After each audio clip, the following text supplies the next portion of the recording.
kita masuk kepada tajuk yang seterusnya. Kita pergi kepada bahagian yang seterusnya, iaitu macam mana kita nak mewakilkan maklumat dalam bentuk rangkaian. Okey, kita dah belajar bila cerita tentang rangkaian, maksud dia ada bucu, dia ada tepi.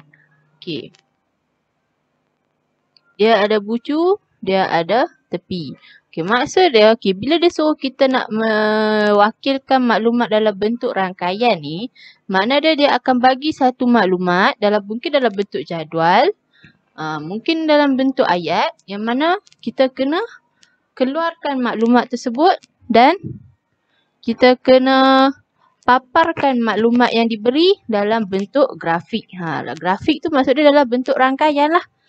Kita akan ada bucu, kita ada tepi dia. Okey, jadi rangkaian ni kita boleh lukis ikutlah kalau kepada maklumat yang dia bagi. Akan ada graf yang terarah dan berpemberat ataupun ada graf yang tak terarah dan tak berpemberat. Ada juga graf yang tak terarah tapi dia ada berpemberat. Ada graf yang tak terarah dan tak berpemberat. Macam tu. Okay, kalau kita tengok dekat buku teks muka surat 143, dia ada bagi satu contoh rangkaian pengangkutan yang mana rangkaian pengangkutan ni yang digambarkan menggunakan graf pemberat dan graf tak berpemberat. Dia ada graf berpemberat, ada graf tak berpemberat. Macam kalau dia kata graf yang berpemberat ni, maksud dia graf ni dia ada jarak, dia ada masa perjalanan, dia ada kos. Contoh kalau kita tengok kepada Google Map. Kita tengok pada contoh 14 ni, dia ada bagi satu gambar rajah yang diambil daripada satu Google Map. Okay, dekat sini dia ada bagi satu laluan daripada mana? Daripada Tangkak ke bangunan Formosa. Okey, daripada Tangkak sini ke bangunan Formosa. Okey, dekat sini dia ada berapa bucu ni agak-agak kita boleh tengok dekat sini. Dia ada tepi dia. Maksudnya Tangkak dan Formosa ni dianggap sebagai bucu. Dan laluan perjalanan dia adalah tepi. Okey, dekat sini dia ada bagi situ apa dia? Perjalanan kalau ikut kereta. Dari mana? Lepas tu ada lagi jalan. Jalan yang biru ni. Jalan yang biru ni. Dia punya masa dia berapa?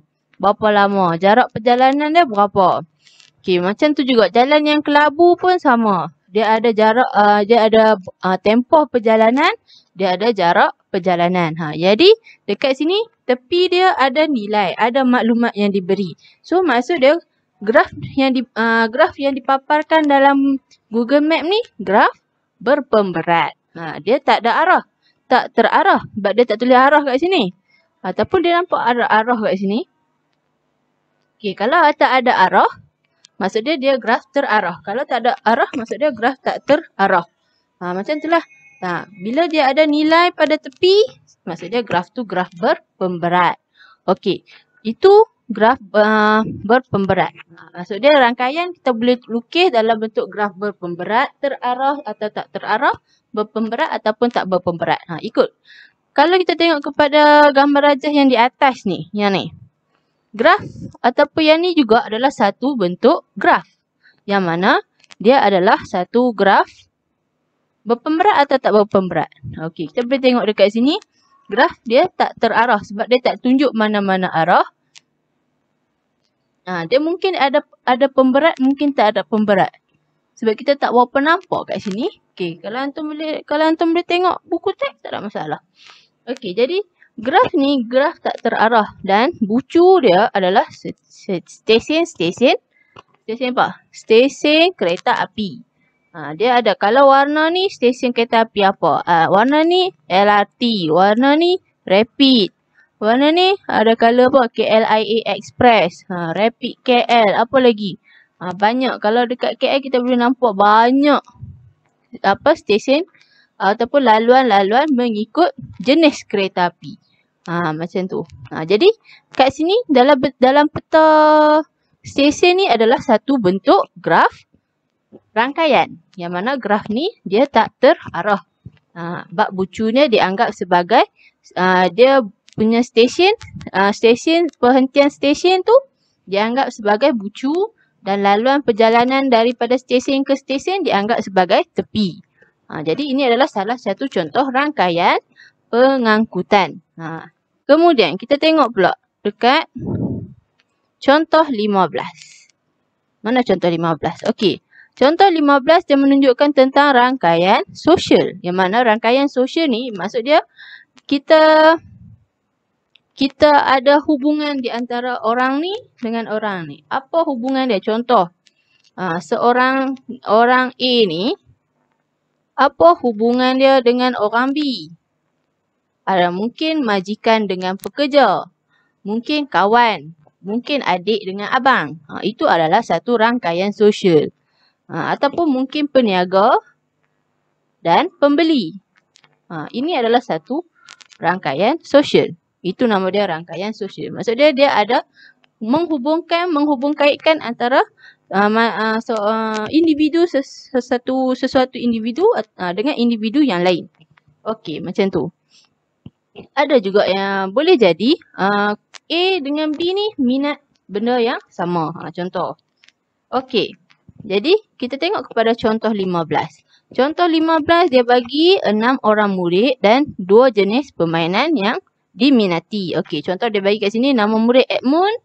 Edmund minat main badminton dan catur. Azwan bola sepak dan sepak takraw. Rajan catur dan bola sepak.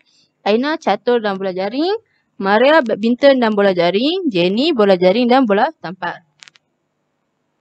Okey, jadi dia suruh tukarkan maklumat yang diberi dalam bentuk rangkaian. Okey, kita tengok dekat sini. Bila dia kata 2 jenis permainan yang diminati, akan ada permainan yang lebih daripada seorang minat. Contoh catur. Catur akan ada 3 orang minat. 1, 2, 3. Ada 3 orang yang minat main catur. Bola sepak, badminton akan ada lebih daripada seorang. Maksud dia kita jadikan permainan ni sebagai bucu. Sebab akan ada lebih daripada satu yang minat. Contoh kalau kata catur. Okey, catur kita letak kat sini.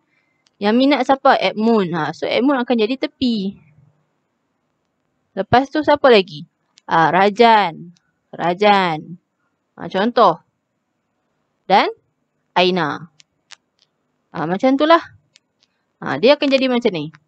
Sebab tu kita kena jadikan permainan ni sebagai bucu dan murid sebagai tepi. Dan nama murid ni sebagai tepi. Okey, jadi bila dah dapat, kita dah tentukan macam tu, so kita letaklah. Kita boleh lukis kita punya graf. Apa dia? Graf rangkaian kita. So kita tengok kat sini ada berapa permainan yang diletak, permainan yang dinyatakan dalam jadual. Kita ambil satu saja sebab walaupun dia berulang tapi kita ambil satu jenis. Kita ambil satu je. Contoh badminton. Apa lagi? Catur. Bola sepak. Sepak takraw. Catur, bola sepak, bola jaring. Dan bola tampar. Okey, so jadi ada 1, 2, 3, 4, 5, 6. Maka akan ada 6 bucu. So 1, 2, 3, 4, 5, 6. Macam yang dilukis dalam penyelesaian. Ada 6. Ada 6 bucu. Jadi kita letak je lah. Catur. Okey, so kita letak catur kat mana? Contoh catur. Badminton. Okey, ni bucu catur. Ni bucu badminton. Bola sepak. Sepak takraw.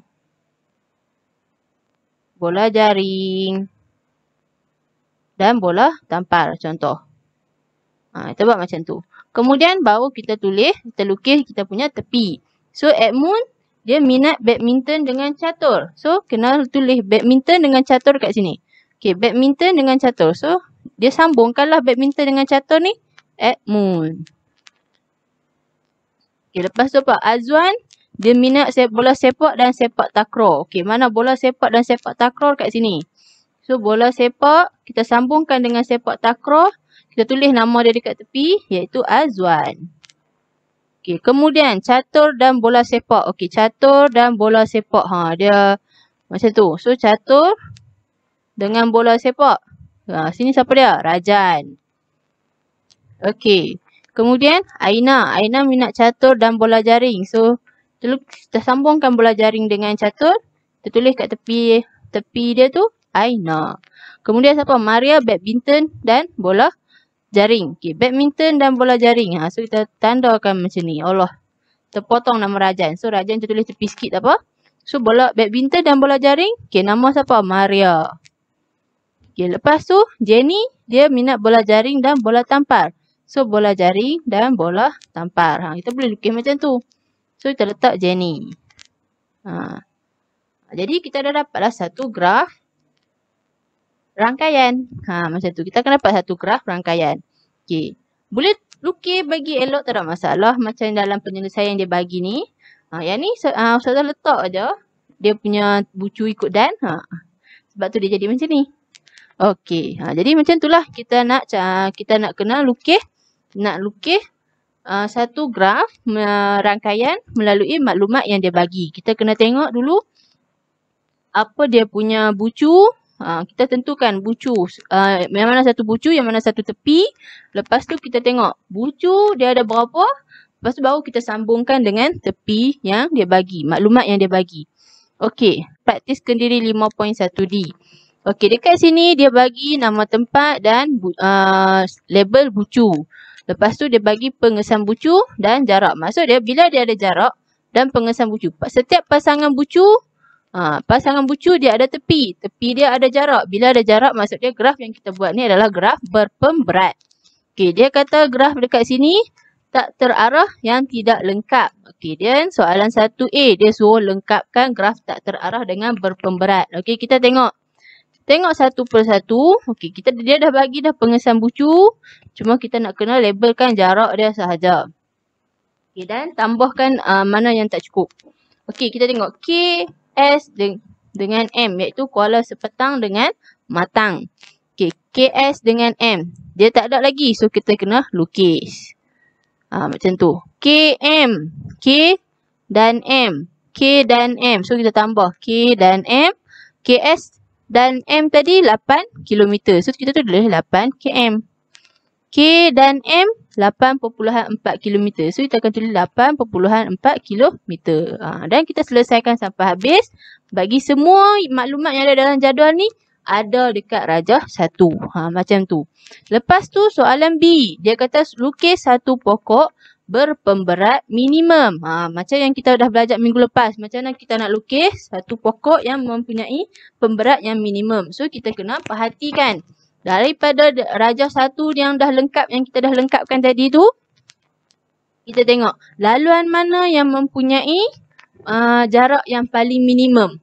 Terus kita lukis pokok dia.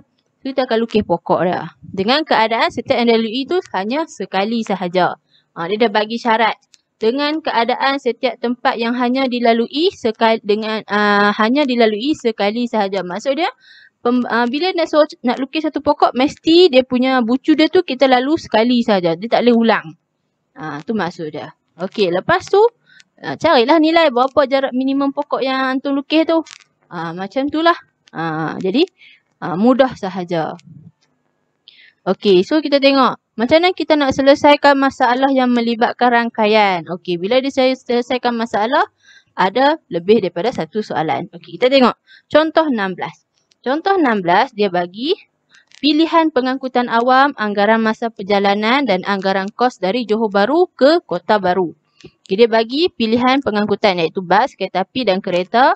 Masa perjalanan, kat kereta dia tak bagi. Anggaran tempoh perjalanan 9, 17 dan 9 jam. Sebab apa dekat kereta dia tak bagi? Sebab kereta ni adalah kereta sendiri. Jadi kita boleh pergi ikut dan kita bilang kita nak pergi. Macam tu. Okay, so anggaran perbelanjaan yang dia bagi harga tiket dengan kos bahan api. Okay, kalau bas, jam masa perjalanan dia adalah jam 22.000. Maksud dia pukul 8 malam. Dan anggaran tempoh perjalanan adalah 9 jam. Harga tiket seorang adalah dalam anggaran RM64 hingga RM75. Kereta api jam pukul berapa? 18.33 iaitu pukul 6.33 petang hingga 11.47 pagi esoknya. Iaitu anggaran tempoh perjalanan dia ialah selama 17 jam. Okey, kemudahan dia ada bagi. Kalau naik kereta api dia ada kemudahan, ada pilihan. kemudahan tempat tidur, ada tanpa kemudahan tempat tidur. Okey, kalau yang ada kemudahan tempat tidur, kanak-kanak berapa ringgit, dewasa berapa ringgit, dia bagi kat situ. Lepas tu tanpa kemudahan tempat tidur, dia bagi kanak-kanak RM26, dewasa RM43. Okey, kalau kereta, masa ikut kita nak pergi bila pun, anggaran maksud dia kita naik tempoh perjalanan kita dalam lebih kurang 9 jam dan anggaran perbelanjaan iaitu kos bahan api untuk sebuah kereta adalah sebanyak RM120. Okey, lepas tu soalan dia akan tanya, berdasarkan jadual di atas tentukan jenis pengangkutan yang harus dipilih dalam situasi di bawah. Berikan justifikasi anda. Okey, so kita tengoklah apa soalan dia. Apa situasi yang dia bagi? A. Perjalanan yang melibatkan seorang dewasa tanpa kekangan masa. Okay, bila dia kata tanpa kekangan masa, mana yang lebih sesuai untuk kita naik? Untuk kita, macam kita sebagai seorang dewasa, kita nak pilih naik kenderaan apa? Bas, kereta api atau kereta yang lebih menguntungkan ataupun lebih menjimatkan? Okay, jadi kita boleh pilih lah, kita tengok. Kita kena tengok satu persatu lah. Okay, kalau kata kita naik bas, masa yang kita, masa dia tak ada kekangan masa. So, masa perjalanan kita tak kisah. Kita boleh pergi pukul 8 malam. Kita naik bas pukul 8 malam. Dan tempoh perjalanan dia adalah 9 jam dengan harga tiket ialah RM64 hingga RM75. Okay, maksud dia mungkin naik bas lebih cepat daripada naik kereta api. Yang mana harga dia RM64. Tapi kalau kata kita naik kereta api, tempoh masa lebih panjang. Kalau kita naik yang ada tempat tidur, kalau kita sebagai dewasa, harga dalam lebih kurang RM49 hingga RM55. Dan kalau kita tak ada kemudahan tempat tidur, kanak dewasa RM43. So, kita pilihlah yang mana kita rasa sesuai. Jadi kita boleh tulis, kalau harga minimum berapa, harga maksimum berapa, macam tu lah. Harga minimum dia RM49, harga maksimum dia RM55. Jadi kita kena buat pilihan yang rasa sesuai untuk perjalanan, untuk situasi yang dia bagi. Okey. Kalau perjalanan yang melibatkan seorang dewasa dengan kekangan masa. Maksud dia dengan kekangan masa ni, maksud dia kena pi ikut, dia ada kekangan masa lah. Jadi kereta api tu mungkin tak boleh lah sebab kekangan masa. Dia ambil masa yang panjang. Jadi kita boleh naik sama ada bas ataupun kereta. Maksud dia kita kena buat pilihan macam tu lah. Okay. Kemudian kalau C. Perjalanan yang melibatkan 2 orang dewasa dan 2 orang kanak-kanak. Okay, kalau kita naik kat sini. Contoh kalau kata 2 orang dewasa dan 2 orang kanak-kanak. Okay, kalau kita nak naik bas. 2 orang dewasa dah berapa ringgit? Kalau minimum. Okay, harga minimum dalam RM64 hingga maksimum dia RM75. Okay, kita kena bandingkan lah. Kita kena buat perbandingan macam tu. Kalau kata, kalau naik bas, 2 orang dewasa dah berapa ringgit? RM2.64. Lepas tu tambah pula dengan 2 orang kanak-kanak. RM2.75. So jumlah keseluruhan berapa harga? Berapa harga yang diperuntukkan? Kalau kita naik kereta api yang ada kemudahan, berapa pula jumlah pengangkutan? Jadi yang mana yang lebih sesuai? Itu soalan yang dia minta. Jadi bila kita dah bagi pilihan yang sesuai, pilihan yang kita rasa sesuai, kita kena bagi sebab. Sebab kenapa? Adakah sebab dengan harga tiket lebih murah ataupun berbanding dengan kereta atau kereta api. Lepas tu tempoh perjalanan dia lebih panjang. Walaupun ada kemudahan, walaupun tempoh perjalanan lebih panjang, kalau kata kita pilih kereta api. Kata walaupun kemudahan dia, walaupun tempoh perjalanan dia lebih panjang, dia ada kemudahan tempat tidur. Dan harga dia lebih murah berbanding naik bas ataupun naik kereta. Ikutlah. Macam tu. Jadi kita kena buat perbandingan macam tu lah. Kena perhati, kena teliti setiap maklumat yang dia bagi dan cuba bandingkan. Itu soalan macam mana dia suruh kita buat, suruh kita pilih berdasarkan situasi yang dia bagi. Okey, kalau contoh 17. Contoh 17, dia bagi, apa soalan dia? Dia kata perjalanan Laluan penerbangan domestik sebuah syarikat penerbangan swasta di Malaysia. Okey, soalan A, dia kata Encik Joshua bekerja di Kuala Lumpur. Beliau ingin melawat keluarganya di Kota Kinabalu. Nyatakan laluan perjalanan penerbangan yang terbaik. Nyatakan laluan penerbangan yang terbaik yang boleh dipilih oleh Encik Joshua. Okey, jadi kita kena tengoklah daripada Kuala Lumpur ke laluan ke Kota Kinabalu. Laluan mana yang boleh sampai ke Kota Kinabalu? Kita tengoklah. Okey, contoh daripada Kuala Lumpur kita boleh terus ke Kota Kinabalu ataupun dari Kuala Lumpur kita kena lalu Sandakan dulu baru sampai Kota Kinabalu ataupun kita pilih daripada Kuala Lumpur singgah Labuan pergi Kota Kinabalu ke macam tu. Ataupun pergi Kuala Lumpur, daripada Kuala Lumpur pergi Kuching, lepas Kuching baru pergi Kota Kinabalu ke. Jadi kita pilihlah penerbangan yang mana yang sesuai ataupun yang dirasakan sesuai untuk Encik Joshua. Lepas tu soalan B dia kata, apakah kelebihan dan kekurangan? Okey, kita bagi. Apa kelebihan dia? Kalau kata kita pilih daripada Kuala Lumpur direct terus ke Kota Kinabalu, kita bagi tahu sebab apa? Sebab perjalanan dia satu, dia hanya melalui satu, dia tak perlu melalui banyak transit. Contoh. Lepas tu penerbangan dia adalah secara terus. Contoh kita boleh ceritalah. Penerbangan dari Kota Kinabalu daripada Kuala Lumpur ke Kota Kinabalu ataupun Kuala Lumpur dari Kuala Lumpur ke Labuan ke Kota Kinabalu. Sebab apa? Kita bagi tahu sebab menjimatkan masa, sebab dia lebih pendek perjalanan dia. Menjimatkan masa dan kos perjalanan. Ataupun kita bagilah soalan dia minta apa? Yang boleh dipilih. Jadi kita bolehlah bagi dua perjalanan. Lepas tu kita nyatakan apa kelebihan dia. Kalau kata kita ambil Kuala Lumpur ke Labuan, kita bagi tahulah jarak dia lebih pendek, tempoh masa dia lebih singkat. Dan menjimatkan masa dan kos. Sebab lagi sikit kita punya transit lagi murah harga tiket kapal terbang. Macam tu. Mungkin okey, atau kalau kata kita pilih satu lagi Kuala Lumpur, Labuan daripada Kuala Lumpur kita singgah pergi Labuan, kita pergi baru kita sampai Kota Kinabalu. Apa kekurangan dia? Kekurangan dia mungkin perjalanan masa lebih panjang, tempoh masa perjalanan lebih panjang dan kos akan lebih tinggi. Macam itulah. Kalau penerbangan lebih pendek, tempoh masa penerbangan dia hanya satu perhentian saja. Mungkin tempoh perjalanan dia akan jadi lebih pendek. Macam itulah. Dia tak perlu berhenti banyak tempat. Macam tu. Jadi bila dah suruh selesaikan, dia suruh kita pilih. Baru kita kena pilih dan kita cuba teliti maklumat yang kita ada dalam soalan. Macam tu. So kita boleh tahulah macam mana kita nak selesaikan soalan yang melibatkan rangkaian.